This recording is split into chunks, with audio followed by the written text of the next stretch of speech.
Who is, for my listeners and viewers, Yoshinobu Yamamoto, and why should they care about him, David? Well, the hope is I'm going to bring back a name that maybe you haven't talked about much. Remember Dice K? Of course. Dice K with the ghost fork and I went to his first spring training game. I believe his first appearance was at Roger Dean against the Marlins. Yeah. And we were looking at his different pitches, and there were about 100 media credentials. He got signed to that huge deal. He was going to be Koufax. And it turned out he was fine. He was just fine. Mm-hmm. Now, Yamamoto, on the other hand, people are jumping all over themselves. I don't know if you know this. He already won the Cy Young next year in Major League Baseball. It's finished. He's got it. I had He's no the idea. Best pitcher ever. This just in. Okay. Love it. $300 million for a guy who's never pitched an inning in big league baseball. I don't understand how that's possible. And this is not me being grumpy old executive. This is me saying there are myriad examples of players where it doesn't translate. Now, could he be the exception? For sure. Am I going to give him the biggest contract ever to a pitcher in years and money on the hope that that's the case? I'd rather stick with Velarde. Is that a Yankee reference? Because the Yankees are supposedly being the team that's just going to, I guess, cash in all their star insurance and throw it at Yamamoto. David, is that what you're telling me?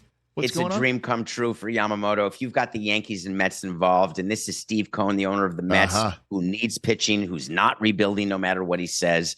They clearly are not satisfied with their rotation. He'd be a great ad. Senga's already on the team.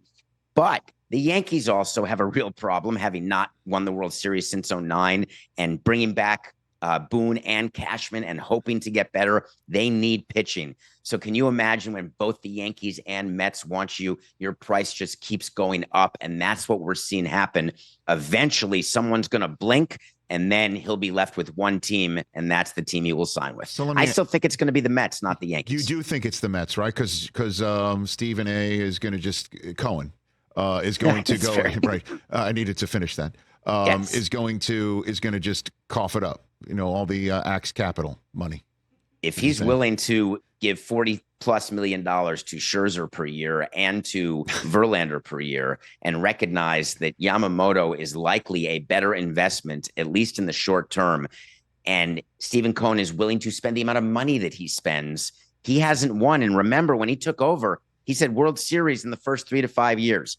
My math may be off, but I think he's running out of time in that window. Yes. So he's got to do something, and Yamamoto seems to be a good fit to me. Yeah, the Wilpons not walking through that door for Cashman to win this one, huh, David? Is that what you're saying? Pretty much? You know, I believe that if you ask the Wilpons secretly what they really want for the Mets to do, yes, they would like the Mets to win, but not win that much because they still own a piece. So they're very invested in the team financially doing well. Mm-hmm. To the extent they can get rid of the chop shops, that may be nice. For the network to have better ratings, they still own part of the network. But I do not believe that they sit there and watch games saying, please, Steve, win more. Catch the Rich Eisen Show every single day on the Roku channel, 12 to 3 Eastern, for free.